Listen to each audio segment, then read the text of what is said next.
కన్న ప్రేమ మీదకు ఏదీ రాదు, అసలు పోల్చలేం కూడా. జంతువులు కూడా కన్న ప్రేమను మరచిపోవు. ఈ మధ్య రాక్షసుల్లా మారిన కామాంధులైన తల్లిదండ్రులు తమ పిల్లలను చంపేస్తున్నారు. కానీ నిజమైన ప్రేమ ఉంటే ప్రాణాలను కూడా లెక్క చేయరు. చైనాలోని ఓ తండ్రి తన కొడుకు కోసం ఏకంగా సరిగా సైన్స్ కూడా తెలియకపోయినా సైంటిస్ట్గా మారాడు. అరుదైన వ్యాధి నుంచి కొడుకును ప్రాణాలతో నిలబెట్టుకున్నాడు. అతని పేరు జువి. కాస్త ధనవంతుడే. ఇతనికి ఒకే ఒక సంతానం. కానీ తన కొడుకు ఒక అరుదైన జన్యు సంబంధమైన లోపంతో పుట్టాడు. అదేంటంటే మెంకీస్ సిండ్రోమ్. ఈ వ్యాధితో బాధపడుతూ ఉన్నాడు. అంటే శరీరంలోని కాపర్ను సరిగా ప్రాసెస్ చేయలేదు. అందువల్ల కాపర్ వేగంగా తగ్గిపోతుంది. ఓసారి బ్లడ్ ప్లాస్మాలో కాపర్ లెవెల్స్ తగ్గిపోతే లివర్, బ్రెయిన్ సరిగా పనిచేయదు. ఇక కాపర్ మీద ఆధారపడే ఎంజైమ్స్ కూడా యాక్టివిటీస్ ని కోల్పోతాయి. అంతేకాదు ప్రాసెస్ చేయని కాపర్ అంతా వేరే చోటకు చేరుతుంది. మరీ ముఖ్యంగా కిడ్నీల్లో పెరిగిపోతుంది. దాని వలన చనిపోతారు. ఈ మెంకీస్ సిండ్రోమ్ జువి కొడుకుకొచ్చింది. అప్పటి వరకు చైనాలో దొరికే ప్రఖ్యాత సంస్థల నుంచి మెడిసిన్స్ తెచ్చుకున్నాడు. కొడుకుకిస్తూ ఉన్నాడు. దీనికి చికిత్స ఉంది, కానీ పూర్తిగా నయం చేయలేం. కేవలం మందుల మీదే జీవితాంతం బ్రతకాలి. ఇప్పుడు మందులు కూడా లేకుంటే 3 ఏళ్ల లోపే చనిపోతాడు జువి కొడుకు. అయితే కొడుకుకు జీవనమరణ సమస్య ఉన్నా కూడా పోరాడుతూ ఉన్నాడు. కొడుకంటే ప్రాణం. అందుకే బీజింగ్ లోని ఓ సంస్థ నుంచి మెడిసిన్ సేకరించి ఇస్తున్నాడు. అయితే కరోనా జువి కొంప ముంచింది. మొత్తం దేశమంతా స్తంభించిపోయింది. ప్రభుత్వం ఎక్కడికక్కడ లాక్డౌన్ చేసింది. కేవలం ప్రభుత్వ వైద్య సిబ్బంది, పోలీసులే పనిచేయడం మొదలుపెట్టారు. దీంతో తన కొడుకుకి ఇచ్చే కాపర్ ఇండస్టైన్ మందు కోసం చాలా ప్రయత్నాలు చేశాడు. చైనా ఉన్నతాధికారులను సంప్రదించాడు. కానీ సాధ్యం కాదని చెప్పేశారు. తాను ప్రతి నెలా కొనే మందు తయారు చేసే కంపెనీ కూడా మూతపడింది. తన కొడుకుకు మందు ఇవ్వకపోతే కాపర్ లెవెల్స్ పడిపోతాయి. ఆ కాపర్ అంతా కీలక అవయవాల్లో పెరుగుపోతుంది. దీంతో ఏం చేయాలో జువీకు అర్థం కాలేదు. ఎంతో రోధించాడు. ప్రత్యేక పాస్ సంపాదించి బీజింగ్ మొత్తం కరోనా టైంలో తన ప్రాణాలకు తెగించి పోరాడాడు. అయితే డాక్టర్లు హెచ్చరించారు, నీకు కరోనా వచ్చిందంటే మీ బాబుకు కూడా వస్తుంది. విమానాలన్నీ బంద్ అయ్యాయి. సరిహద్దులు మూతపడ్డాయి. విదేశాలకు తీసుకెళ్లే పరిస్థితి లేదు. ప్రపంచం మొత్తం అల్లకొల్లంగా ఉంది. విదేశీ ఫ్లైట్స్ అయితే చైనీయులను కనీసం విమానం కూడా ఎక్కనివ్వడం లేదు. కరోనా లేకున్నా సరే వారిని విమానాశ్రయం నుంచి తిప్పి పంపేస్తున్నారు. ఎందుకంటే ఏ వెరైటీ వైరస్ ను మోసుకొస్తున్నారు అనేది వారి భయం. నువ్వు ఇప్పుడు ఏమీ చేయలేవు, ఇంటికి వెళ్ళిపోని చెప్పారు. కానీ తాను ఏమీ వినలేదు. మందు కోసం తిరుగుతూనే ఉన్నాడు. డాక్టర్లు మాత్రం బయటకు రావద్దని చెప్పారు. నీ కొడుకు గాని కరోనా వస్తే ఇప్పుడే చనిపోవచ్చన్నారు. ఈ పరిస్థితుల్లో అతను నువ్వు కాపాడుకోవడం కష్టమవుతుంది. కాబట్టి ముందు బయటకు రావద్దని చెప్పారు. దీంతో ఇక తానే మందు కనిపెట్టాలనుకున్నాడు. తన కొడుకును తాను కాపాడుకోవాలనుకున్నాడు. సామాన్యమైన చదువు చదివిన జువి వెంటనే ఇంటర్నెట్లో వెతకడం మొదలుపెట్టాడు.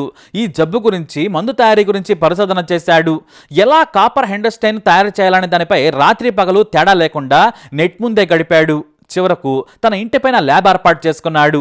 వాటిని ప్రాసెస్ చేయటం నుంచి ఒక ప్రత్యేకమైన టెంపరేచర్ దగ్గర నిలువ ఉంచాల్సి వచ్చింది. దీంతో తన దగ్గరున్న డబ్బు మొత్తం పెట్టి ల్యాబ్ తయారు చేశాడు. అలా నెల రోజుల్లో మందు తయారు చేసేశాడు. ఇదేమీ కొత్తది కాదు. తాను ఇంతకుముందు తన కొడుకు కోసం కొన్న మందే. అయితే అది పనిచేస్తుందా, సమపాళల్లో ఉందా అనేది కొన్ని పరీక్షల ద్వారా తెలుసుకున్నాడు. తనకు పరిచయం ఉన్న ఓ సైంటిస్టును ఫోన్లో కన్సల్ట్ అయ్యాడు. ఆ తర్వాత కుందేలుపై ప్రయోగించాడు. అలా 10 కుందేళ్లకు రోజుకి కొద్ది కొద్దిగా తేడాతో డోస్ ఇచ్చి పరీక్షించాడు. దాదాపు 6 కుందేళ్లు వారం తర్వాత కూడా ఆరోగ్యంగా ఉన్నాయి. ఎలాంటి చెడు ప్రభావం చూపించలేదు. అయినా సరే భయపడ్డాడు. నా కొడుకు మీద చెడు ప్రభావం చూపిస్తే చనిపోతాడు. అలాని కొడుకును చావుకు వదిలేసి దేవుడి మీద భారం వేయలేడు. ఇక కుటుంబ సభ్యులకు చెబితే వారు కూడా వద్దని వారించారు. జువీకేమో ఏం చేయాలో అర్థం కాలేదు. ఇక ఒకటే నిర్ణయానికి వచ్చాడు. ఆ మందుని తన మీదే ప్రయోగించుకున్నాడు. తాను తయారు చేసిన మందును ప్రయోగించుకుని 4 రోజులు వెయిట్ చేశాడు. తన మీద ఎలాంటి దుష్ప్రభావం చూపించలేదు. పైగా కాపర్ లెవెల్స్ ను బ్యాలెన్స్ చేస్తున్నట్లు పరీక్షల్లో తేలింది. దీంతో ఆ వెంటనే దేవుడి మీద భారం వేసేసి తన కొడుకుకు తాను తయారు చేసిన మందు ఇచ్చేశాడు. ఎందుకంటే తాను మందు వేయకపోయినా చనిపోతాడు. లాక్డౌన్ ఎప్పుడు ముగుస్తుందో తెలియదు. లాక్డౌన్ ఎత్తేసినా వెంటనే మందు దొరకపోవచ్చు. దీంతో తన 1.5 కొడుకు ఇచ్చాడు. అతని కష్టం ఫలించింది. కాపర్ లెవెల్స్ సెట్ అయ్యాయి. మళ్ళీ ఆరోగ్యంగా యాక్టివ్గా ఉండడం మొదలుపెట్టాడు. దీంతో లాక్డౌన్ ముగిసే వరకు తాను తయారు చేసిన మందే ఇచ్చాడు. తన కొడుకు ప్రాణం కాపాడుకున్నాడు. ఆ తర్వాత లాక్డౌన్ ఎత్తేగానే సైంటిస్ట్ కమ్యూనిటీ ఫేస్బుక్ పేజీలో తన చరిత్ర మొత్తం రాసుకొచ్చాడు.